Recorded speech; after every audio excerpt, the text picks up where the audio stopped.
Kana uri mubereki anoda kuti mwana wake azobudirira muupenyu, unofanira kuteerera vhidhiyo inoyi. Chandinongoda kukuvimbisa ndechekuti pavhidhiyo ino handisi kuzokutambisira nguva yako kana kuti kukutambisira dhata rako, asi zvandiri kuda kutaura zvakakosha kuti mubereki wese anoda mwana wake ange achiziva zvinhu izvozvo. Mange muchizviziva here kuti takagurupa vana tichishandisa knowledge netalent yavo vanogadzira magurupu anokwana kuita iwo 8. Asi imimi vabereki vakawanda munoziva gurupu number 1 ranichatanga kutaura nezvaro, ende ndo ramunonyanya kuda imimi. Asi chokwadi chiripo ndechekuti tikavagurupa vana vese vanobuditsa magurupu anosvika iwo 8. Ende iwowo semubereki kuti mwana wako agobudirira muupenyu, unofanira kunge uchiziva kuti mwana wako anopinda mugurupu ripi, ende gurupu rimwe narimwe pamagurupu 8 iwawo rinopinda mwana akaita sei. Saka nichatanga negurupu number 1 rakajairika reacademic or scholarship intelligence. Gurupu iri ndo rinopindwa nevana vari good pamaschool subject, pamaexamu, patheory nepareading and writing. Mugurupu iri ndo munobuda matop students, ndo munobuda madegree nemadiploma holders amunoda aya. Ndo gurupu rinobuda maresearchers nematichers. Kuti mwana akwane mugurupu iri number 1 anofanira kunge aine good memory, anofanira kunge aine inonzi logical thinking, and anofanira kunge ari mwana anogona kufollowa masystems akagadzirwa nevamwe vanhu nemo. Ndokuti mwana apinde mugurupu iri, gurupu number 1. Takuenda pagurupu number 2, pano inonzi practical or agricultural intelligence. Ndo gurupu rinopinda mafarmers, varimi. Ndo gurupu rinopinda vana vanogona kubata zvipfuyo, vane inonzi animal care. Ndo gurupu rinopinda maland users. Saka mugurupu iri, vana vari mugurupu iri ndo vanogumisira vava successful pafarming. Ndo vana vanogumisira vava successful palivestock breeders, chine chekuita nezvipfuyo. Ende ndo gurupu rinobuda anonzi matraditional land experts. Kakawanda kacho vana vanopinda mugurupu iri zvechikoro havanyanyi kuzvigona, ende vanonyanya kudzikisirwa. Takuenda pagurupu number 3. Pagurupu number 3 ndo rine inonzi business and entrepreneurial intelligence. Mugurupu iri ndo munobuda vana vanogona kuzogadzira mari muupenyu, vanogona kuspota maopportunities, kuona pane mukana vobva vaushandisa. Ende gurupu iri ndo rinobuda vana vari good pakuita leadership, vanongogona kutungamirira vamwe vanhu so. Pagurupu iri ndo panozobuda anonzi macompany founders, waunonzwa kuti munhu ndiye akafunga akagadzira kambani from scratch, sezvakaita ana masiwa vakauya neEconet muZimbabwe. Macompany founders tinawo akawanda. Ndo munobuda anonzi matraders nemahustlers, ndo vanokwana mugurupu iri, nemamarket leaders, vanhu vanogona zvekutenga nekutengeserana ende vachichimhanya chigemu chacho. Ndo vanhu vanokwana mugurupu number 3. Takuenda pagurupu number 4. Gurupu number 4 ndo rine inonzi financial and trading intelligence. Apa hapana kumira mushe manjapa, nokuti pagurupu iri rinodiwa vanhu vane inonzi risk management, uye vanhu vanogona kuona maprobabilities echinhu. Kana ndichiti kuona maprobabilities, kuona mukana wechinhu kuti chinhu ichi nhasi hachisi kubhadhara but chine mukana wekuzobhadhara kumberi.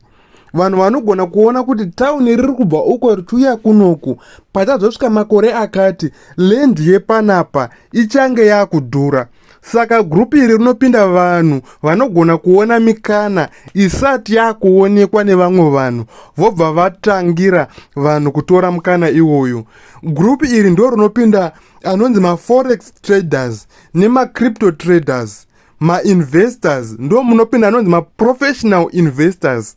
Asi kuti mwana agokwanisa kukwana mugurupu iri number 4, anofanira kunge aine good emotional control. Makambobvunza maforex traders kuti Derivu unomamisa sei kana kuti NFP inomamisa sei. Vanokuudza kuti uku hakudi munhu asina inonzi emotional control. Ndo vanhu vanozogumisira vakuparidza kuti forex is a scam. Kozouya vanhu vari good pakurecognize mapattern echinhu, kuti chinhu ichi chiri kutangira apa chechizobudira uko, mari iyi iri kutangira apa. But kakawanda kacho madhiri kwaari kuzoperera ari kuperera kukona rakati. Vanhu vanogona kuridha mapattern emarket yezvinhu ndo vanhu vanokwana mugrupu iri. Ende panodiwa discipline. Zvechikoro kakawanda kacho hazvisi mandatory. Munhu anogona kuita zvinhu izvi asina kana chikoro chaakamboenda. Taakuenda pagrupu number 5. Group number 5 ndo rine inonzi mechanical and inventive intelligence. Manonzi ma-inventors. Group iri ndo rinopinda vanhu vari strong pakubuilda ma-machines. Vanhu vanogona kugadzira chinhu kutanga from scratch. Koita vanhu vanogona kufixa matools, kugadzira chinhu chagara chiripo, zvakafanana nekugadzira mafoni, ma-TV, ndo panopinda magrupu revanhu ava. Saka kuti vanhu vari mugrupu iri ndo vanozogumisira vakunzi ma-inventors. Kana munhu achinzi ndi-inventor, munhu akagadzira chinhu changa chisipo. Zvakafanana nekuti foni, kuti pazonzi paane foni, pane munhu akatanga kufunga kuti it's possible kuti ufonere munhu ari kuLondon, obva agadzira chinhu ichocho. Zvakafanana nendege, munhu anogadzira chinhu changa chisipo from scratch ndiye anozi inventor. Grupu iri ndo rinozopinda vanhu vanoita zvemechanics, vanogona kugadzira machinery nekuripeya matools. Grupu iri ndo rinopinda ma-engineers without degrees. Vatoriko ma-engineers asina madegree. Asi kuti uzive kuti mwana wako anopinda here pagrupu iri, mwana wako anofanira kunge ari munhu ari visual thinkers, munhu wekuti anoona muono mupfungwa dzake, oedza kuita kuti chinhu ichocho chizonzi chapo paground.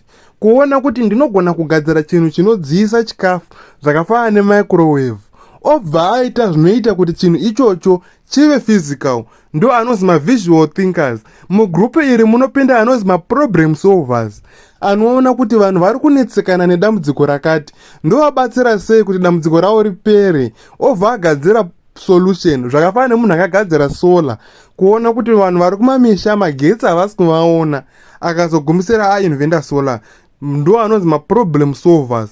Ndo vana vanopinda mukategori yegroup number 5. Takuenda pagroup number 6. Group number 6 ndo rine social and relationship intelligence. Mugrupu iri ndo mune vanhu vari good at communication, ma-marriage leaders ne-teamwork.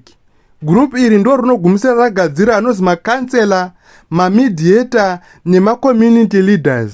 Makambozviona here kuti pane vanhu vari good pakungotonhodza bopoto, kuti kana paine kakusawirirana panodzi ngatidedze sekuru nhingi, kana kuti kuna ana tete vari very good pakubatanidza marriage yaakuda kutodambuka. Izvi zvazvidiwi chikoro, but zvinhu zvinenge zvagara zvitori mumunhu. Kumamisha makatarisa panonga pachihorewa chikafu, kana kuti pari kuda kugadzirwa order yevanhu vakawanda vari kuita nyonga, kune vanhu vane chipo chekugadzira order, chekuisa vanhu vakawanda mugwara. Ndo vana vanopinda mugrupu iri, vanhu vari good at leadership, vanhu vari good at counseling, vanhu vari good kudzoreredza vanhu, vane mashoko anotapira so ekuti vakataura vanhu vari very easy kuenda kusaidi remunhu iyeye. Ndo vana vanopinda mugroup number 6. Taakuenda pagroup number 7. Pagroup number 7 pane inonzi creative and artistic intelligence. Mugroup iri ndo munopinda music, ndo munopinda art yamunoti kudrowa yaya, ndo munopinda writing, vanozoita ma-professional sign writer vaya, ndo munopinda vanhu vane zvedesign. Group iri ndo rinobura vanhu kana kuti rinozogadzira anozi ma-musicians vanotiimbira mimhanzi vaya. Ndo grupu rinobuda ma-content creators, vanhu vakadai sana comic elders, vana Williams weku-South Africa vaya. Ndo grupu rinozobuda vanhu ivavo nema-designers. kakawanda kacho kumadesigners talent iyi yakawandira kuvanasikana. Kune vanhu vanogona kugadzira land so inonzi landscaping zvekuti unongoona kuti nzvimbo yanaka. Kune vanhu vanogona kudesigna nekudhekoreta mumba, vanhu vave vanoshandiswa kudhekoreta mawedding, vanongoita kuti zvinhu zvinakidze. Decorativeness ndo panopinda gurupu revanhu iri rinova gurupu number 7. Saka gurupu iri kuti uzive kuti mwana wako anopinda here, anofanira kunge aine inonzi original thinking, and anogona kunge ari mwana anogona kuexpressa zvinhu zvaari kufunga negood at imagination, kuti chinhu ndakachidai chinobuda zvakanaka. Ende kakawanda kacho vana ava kuzvikoro vanowanzotarisirwa pasi. Makatarisa mamusicians akawanda haatorina kupasa kuchikoro, ende vamwe vana vaitonzi vari kuita zvemusikanzwa vachitoda kuita zvemusic izvozvo. Ende makatarisa kucontent creators, kumakomedian, kune dzakaita nhubu, asi itori talent inokwanisa kutobhadhara munhu life yake ichienda mberi. Saka woonawo kuti mwana wako anopinda mugurupu iroro here rinova gurupu number 7. Taakuenda pagurupu rekupedzisira, gurupu number 8. Gurupu number 8 ndo rine inonzi self-learning and adaptive intelligence. Gurupu iri ndo rinopinda vanhu vari good pakudzidza independently. Kune vanhu vekuti ukada kumudzidzisa chinhu haachibate, asi anoda kuzvidzidzira ega achibatanidza zvinhu. Vane inonzi adaptive to change. Kakawanda kacho gurupu iri ndo rinozobudisa vanhu vanonzi ma-self-taught programmers, vanozvidzidzisa vega chinhu kuti azogumisira aprograma chinhu, ma-online learners nema-independent thinkers. Kuti munyatonzwisa vandiri kutaura panapa, zvandoda kutaura ndezvekuti makambozviona here kuti kune maperiods anogona kuita makore achishandiswa nevanhu, but zvozvonzi periods iri razomiswa rawanikwa kuti rine effect yakati. Kune vanhu vari very good pakutarisa kuti chinhu ichi chakanaka, asi vanotarisa the other side. Ndo zvinozoita kuti chinhu chaane makore akawanda chichishandiswa chizonzi chachinjwa. Type yevanhu ava ndo vanogona kukorekta bhuku raane makore richishandiswa, vanhu vasikaoni kuipa kwaro, otaura kuti no, bhuku iri riri wrong apa neapa neapa. Type yevanhu ava ndo vanogona kukorekta vaccine, kuti vaccine iri hongu mari approva, but mamboona here maside effects aya neaya. Vanhu vasingangotarisi side rakanaka rechinhu chete, asi vanhu vanogona kuona the other side. Kuti uzive kuti une mwana anopinda mugurupu number 8, kakawanda kacho itype yemwana asinganyari kukukorekta kana uchinge wakanganisa chinhu. Anokudza kuti daddy kana kuti mama, mambenge mamboonawo here izvi, mambenge mamboongororawo here zviri kuitika apa. Ndo kuti uzive kuti une type yemwana anopinda mugurupu number 8. Saka purpose yevidhio inoi ingoripo pakuti tionesane kuti kupasa chikoro chete haisiyo yega reason yekuti unobva waziva kuti mwana wako achabudirira muupenyu here kana kuti kwete. Asi vabereki vakawanda muri kufoseredza vana venyu kuti vangopinda pagurupu number 1 iro rine chekuita nechikoro iri. Asi mazviona here kuti kutorine 7 magroups asine chekuita nechikoro, ende anotogadzira mamillionaires nemabillionaires. Saka kakawanda kacho ukagara waziva kuti mwana wako ari kupinda mugurupu ripi, womuvakiridza uchisimudzira talent rake maererano nezvinhu zvaanogona, zvaari capable of, mwana wako achaita easy kuti ave successful. Pane kungoramba muchingoroverera pamabhuku ipapo, kungoroverera muri kungoda degree chete. Aiwa vabereki, hazvifaniri kudaro. Ndinoimba vidhio inoi ichakubatsirai kuti mugoziva kuti vana venyu movabatsira sei kuti vaite zvinhu zvinoenderana netalent yavo, zvinhu zvinoenderana neropa ravo, zvinoita kuti zvizova easy kwavari kuti vagobudirira muupenyu. Maita basa nenguva yenyu. Ndinokutendai nekuteerera.